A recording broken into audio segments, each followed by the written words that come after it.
Hi, welcome to Learning Monkey. I am Raghuveer. In this class we will discuss about gradient boosting. In our previous classes we discussed about random forest and random forest uses bagging. Bagging is an ensemble technique. The same way boosting is also an ensemble technique. So please follow our playlist from the beginning so that you will have a better understanding of the complete machine learning models. The link for the playlist is provided in the description below. Many of the concepts which we already discussed in our previous classes, we use those concepts in this class. So please follow us from the beginning. So based on the assumption you have already watched all those classes, we are continuing this class. Coming to today's class, we will discuss about the difference between bagging and boosting. Then we will understand what gradient boosting is. So boosting is an ensemble technique which generates many weak learners or weak models and convert to strong model. So what is meant by weak model? When we say it as weak model, if our model is not at all identifying the patterns in our data, then we say it as a weak model. So high biased model is known as a weak model. High biased means underfitted model, we call it as weak model. It is not at all learning about our data, that is we call it as high biased model. So it will generate many of the weak models and convert to strong model. So this is what we have done in the bagging also.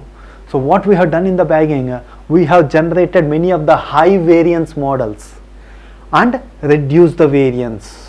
The same way what boosting is doing is we are generating high biased models and reduce the bias and make it as a strong model. Reducing the bias means making it as a strong model.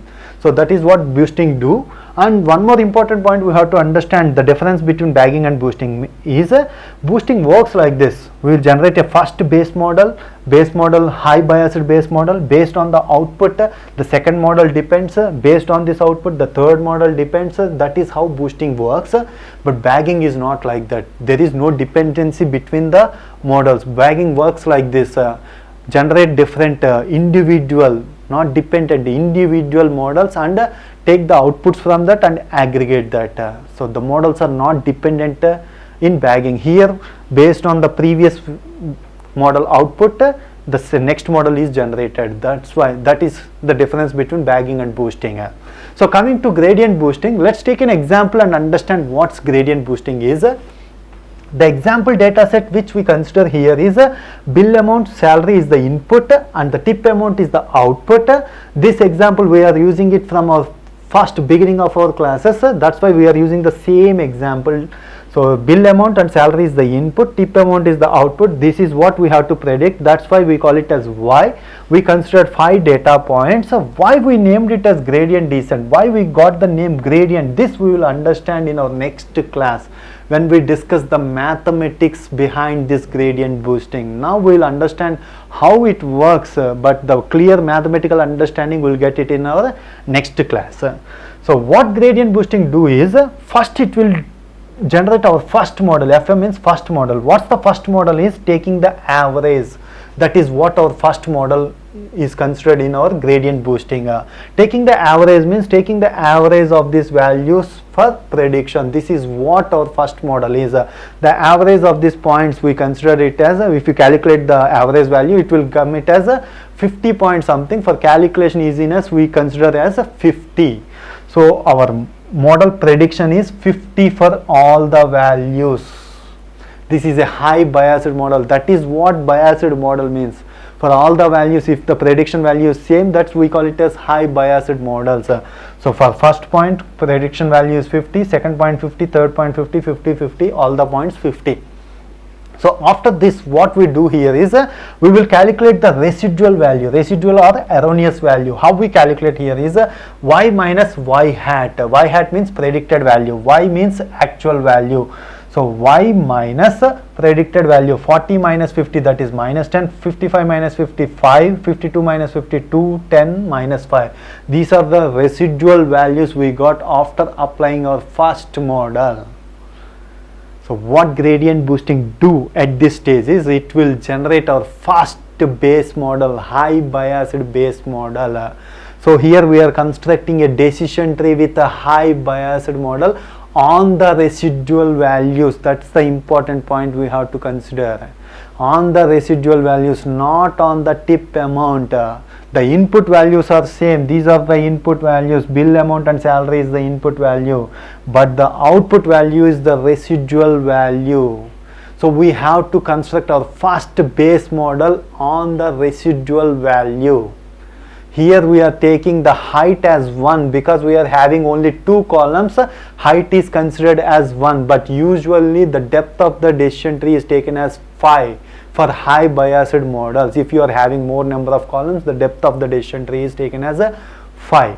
So this is what our decision tree, we got this. This is also not the actual decision tree. For understanding purpose, we have chosen it like this. So 600 bill amount is taken as the highest information gain value, and the points -10, -5 comes to left side, and the points 10 to 5 come onto the right hand side. So this is our base model 1, high biased base model 1. So with this base model we can do prediction. If the point comes this side, what's the predicted value? -5, -10, what's the average value? That is what decision tree regression model is saying. -5, -10, -7.5, that's the predicted value. If the point comes this side, 10 to 5 divided by value, mean value is 5.6. This is how we do prediction in decision trees. So the new predicted values for first point comes to this side, the predicted value is -7.5. Second point comes to this side, the predicted value is 5.6, 5.6, 5.6 and -7.5. So from our base model 1, the predicted values are this. Now again we have to calculate the residual value. So this is the important point. You have to understand how we calculate the residual value is y minus y hat, predicted value of the second model. But here second model prediction means previous model prediction plus the new model predicted value, the combination, the sum, that's taken into consideration. First means the previous model prediction means a first model prediction plus base model 1 prediction value is taken into consideration. So we are showing it for only one data point. This will be done on all the data points. Take the first point, actual value is 40, y minus first model prediction value. What's the first model prediction value? 50 plus base model 1 prediction value -7.5. 50 minus 7.5, 42.5. So 42.5, 40 minus 42.5, what's the value you will get? -2.5. -2.5 is our next residual value. So shown it in the graph. 40 is our actual value. First model prediction value is 50. With this added -7.5, we are moving up to 42.5. This is our base model 1 predicted value, 42.5. If you minus it as 40 minus 42.5, we'll get as -2.5. So the important thing we have to understand here is from here we are taking a long jump. The jump is on the towards the side of, means in the direction of actual value. So this is our actual value. From here we are moving towards the direction of actual value. Why we are moving in the direction of actual value, we will understand when we discuss the mathematics in our next class. For now, assume that we will move in the direction of the actual value. But here we are taking the long jump. We should not take the long jumps. We have to take short jumps. So how we change our prediction value to take the short jumps means we will add a learning rate alpha value. Alpha is equal to alpha value, any value between 0 and 1. We are taking it as 0.1. So first model prediction plus alpha 0.1 into base model 1 predicted value. So what's the base model 1 predicted value? -7.5. 0.1 into -7.5, minus 0.75. 50 plus -0.75, 49.25. So 40 minus 49.25. By adding this learning rate, what's the value, what's the jump we have taken? 49.25. So 40 minus 49.25, what's the value we got? -9.25. This is the residual value we got. So we have jumped from here to here in the correct direction towards the actual value. That's important. That's important.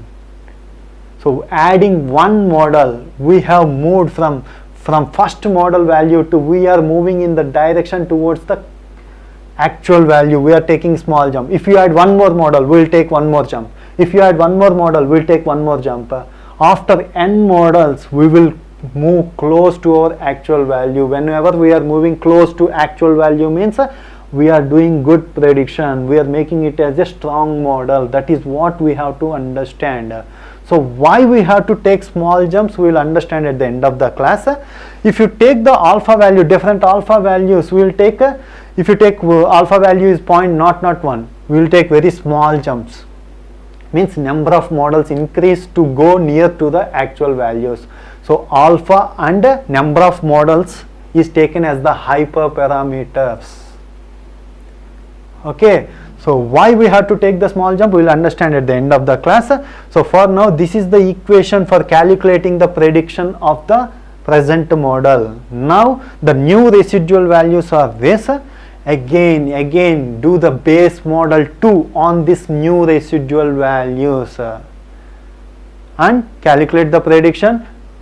We will take one more jump, like that add the models. This is what a gradient boosting works like.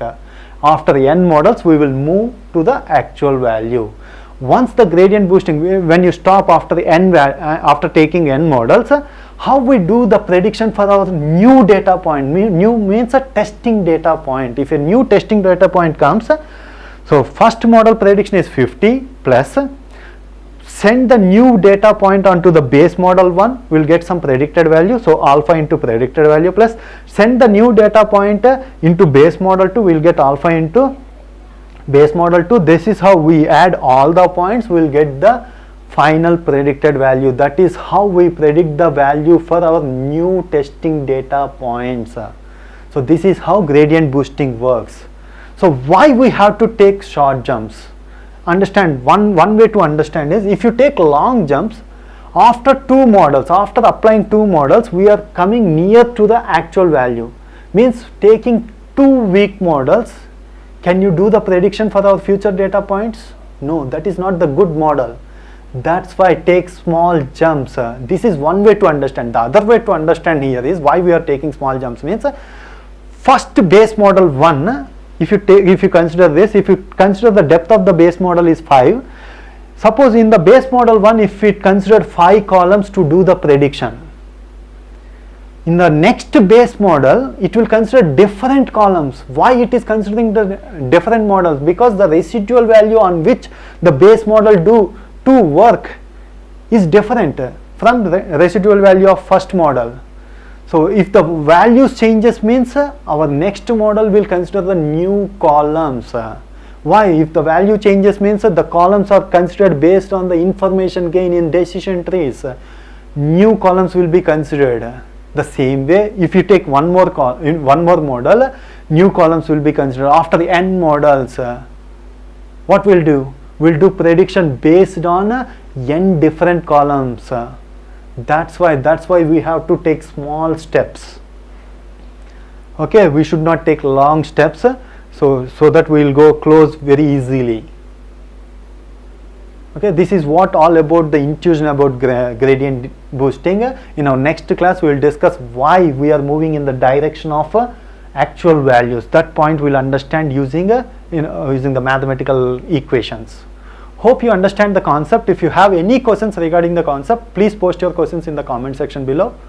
Thanks for watching. If you haven't subscribed to our channel, please subscribe to our channel and press bell icon for the latest updates. Thank you.